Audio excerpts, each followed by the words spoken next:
School building అయితేనేమి, CC రోడ్లకు అయితేనేమి, ప్రభుత్వ పాఠశాలలో వాష్రూమ్స్ ఏర్పాటు చేయడం అయితేనేమి, ఈ విధంగా మీ బస్వాపూర్ కుదుర్మల్ల గ్రామానికి 2 కోట్ల నిధులు ఇవ్వడం జరిగింది. ఈరోజు రేవంత్ రెడ్డి గారు గత సంవత్సరాల కాలంగా నేను అభివృద్ధి చేస్తున్నా కొడంగల్ అని చెప్పి, నీకు అభివృద్ధి చేసిన అనేటటువంటి ధైర్యం, నమ్మకం ఒకవేళ ఉంటే గతంలో మా శాసనసభ్యులు చెప్పడం జరిగింది, మీకు కనుక నిజంగానే విశ్వసనీయత ఉంటే, నమ్మకం ఉంటే కొడంగల్ శాసనసభ్యునిగా మీరు రాజీనామా చేయండి, కొడంగల్లో ఎలక్షన్ పెడదాం, కొడంగల్ ప్రజలు ఎవరి పక్షాన నిలబడతారు అని చెప్పి చెప్పడం జరిగింది. ఈరోజు అదే మాటను నేను మళ్ళీ గుర్తు చేస్తా ఉన్న రాష్ట్ర ముఖ్యమంత్రి గారికి, మీరు ఈ ప్రాంతాన్ని అభివృద్ధి చేసినామనే నమ్మకం మీకుంటే కనుక మీ ఎమ్మెల్యే పదవికి రాజీనామా చేయండి. నరేంద్ర అన్న పోటీ చేస్తాడు, కొడంగల్ ప్రజలు ఎవరి పక్షాన నిలబడతారో తెలుస్తుంది. దానికి ఈరోజు కుదుర్మల్ల ప్రజలే సాక్ష్యం.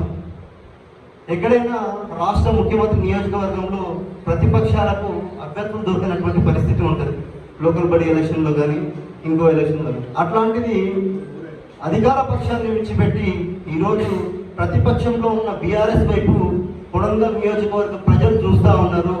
కాంగ్రెస్ పార్టీ ఖాళీ అవుతా ఉంది అంటే బీఆర్ఎస్ పార్టీ పైన, గౌరవ మాజీ ముఖ్యమంత్రి కేసీఆర్ గారి పైన ఈ రాష్ట్ర ప్రజలకు, ఈ నియోజకవర్గాల ప్రజలకు ఉన్నటువంటి ప్రేమ.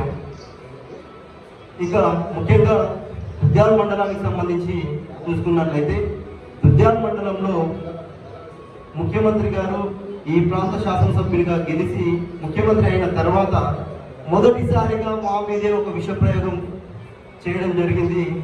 లగచల్రా ఫార్మా విలేజ్.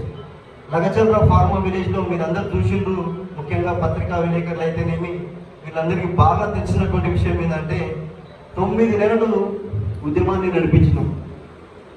శాంతియుతంగా మహాత్మా గాంధీ గారు నిర్దేశించినటువంటి మార్గంలో, బాబాసాహెబ్ అంబేద్కర్ చెప్పినటువంటి దారిలో మా హక్కులకై, ఈ ప్రాంతంలోని నీళ్లు, ఈ ప్రాంతంలోని భూమి పొల్యూట్ అవ్వకూడదని, ఈ ప్రాంత ప్రజలు రోడ్డున పడకూడదని చెప్పేసి చేస్తే నన్ను కానీ, నా గ్రామానికి సంబంధించినటువంటి మరో 70 మంది రైతుల్ని కానీ, అదేవిధంగా అన్న పట్నం నరేందర్ రెడ్డి గారిని అయితేనేమి జైళ్లలో పెట్టినటువంటి పరిస్థితి. చెంచల్గూడ, చెర్లపల్లి, కందిజే, ఇలా సొంత నియోజకవర్గ ప్రజలను, రైతులను జైల్లో పెట్టి హింసించినటువంటి దుర్మార్గ ముఖ్యమంత్రి ఎవరైనా ఉన్నారంటే చరిత్రలో రేవంత్ రెడ్డి ఒక్కడు మాత్రమే అని చెప్పేసి మీ అందరికి తెలియజేస్తా ఉన్నాం.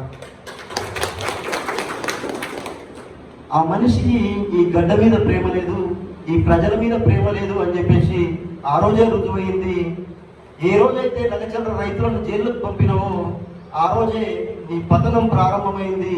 ఈ గడ్డ మీద నుంచి కొడంగల్ ప్రజలు ఒకటే కోరుకుంటా ఉన్నారు, ఎప్పుడు ఎలక్షన్ వస్తుంది, కొడంగల్ కోటల మీద గులాబీ జెండా ఎగిరేద్దామనే ఆకాంక్షతో ఉన్నారు. ఖచ్చితంగా రాబోయే ఎలక్షన్లో, స్థానిక సంస్థల ఎలక్షన్లో ప్రతి ఊరు బురుజుల మీద గులాబీ జెండా ఎగురుతుందని చెప్పేసి ఈ సందర్భంగా నేను తెలియజేస్తా ఉన్నా. ఆ దిశగా గ్రామాల్లో ఉన్న యువత మీరు ముందుకు రావాలి. 10 మంది ఉన్నా సరే మీరంతా కలిసి గట్టిగా ప్రయత్నం చేసినట్లయితే యువత తలుచుకుంటే ఏదైనా చేస్తారు. మీరు దానికి ప్రత్యక్ష నిదర్శనం లగచర్ల, కింపేట్, పూలేపల్లి, రోటిబండ తాండ, పురిచర్లకుంట తాండ.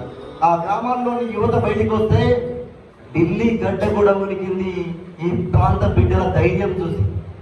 అట్లాంటి పరిస్థితులు రావాలి, ఈ ప్రాంతం అభివృద్ధి జరగాలి అంటే గులాబీ జెండే ఈ ప్రాంత ప్రజలకు అండా అనే విషయాన్ని మరోసారి